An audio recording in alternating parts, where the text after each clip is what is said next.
êtes des soldats, vous êtes toujours battus, vous êtes la plus grosse usine automobile de France, vous êtes la fierté de notre pays, on va pas lâcher, il faudra me passer sur le corps pour que cette usine ferme. Déjà, je voulais dire un grand merci. Et je pense que ceux avec qui je vais dire merci s'y attendent, je vais dire un grand merci à la CGT Renault-Cléon. Les salariés de Renault-Cléon ont vraiment beaucoup de chance d'avoir des syndicalistes comme ça.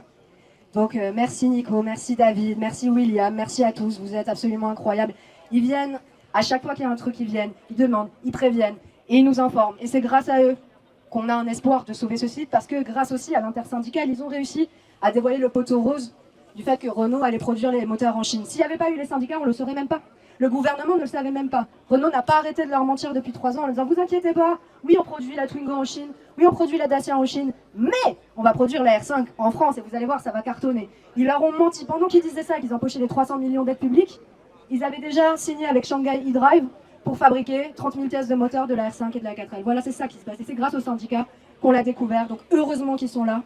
Sinon, on ne saurait pas comment faire. Ensuite, je vais vous dire un peu et très concrètement ce qui se passe en ce moment. Donc je suis allée voir Bercy évidemment, le cabinet du ministre de l'Industrie. Dès qu'on a eu vent, j'ai pris le document, je leur ai dit c'est quoi ça? Est-ce que vous êtes au courant? Ils m'ont dit non, ils sont tombés de larmes soi-disant. Je leur ai dit donc vous faites quoi maintenant?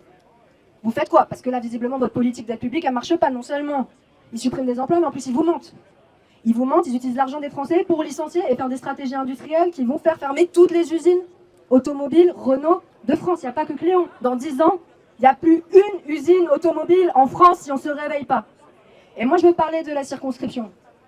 Cette circonscription, elle ne se relèvera pas de la fermeture de Renault-Cléon.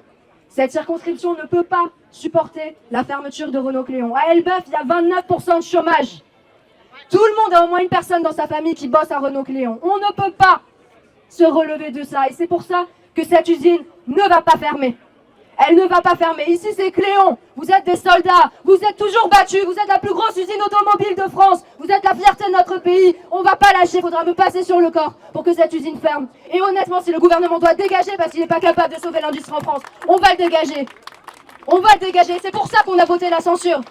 Je suis désolée, mais les 300 000 emplois, les 300 000 salariés dont l'emploi est en train d'être détruit aujourd'hui en France, les gens aussi comme les Catelins ici présents qui tiennent un petit bar, qui se font laminer, ils n'ont pas le temps d'attendre la présidentielle de 2027 pour qu'on leur dise qu'est-ce qui va se passer. Ils n'ont pas le temps, on doit agir maintenant. Il faut qu'il y ait des grèves et nous on déposera des lois et on vous soutiendra parce que l'alliance entre la rue et l'Assemblée nationale c'est ce qui nous sauvera. Mais la rue et la mobilisation en tête. Je suis là avec vous, toujours.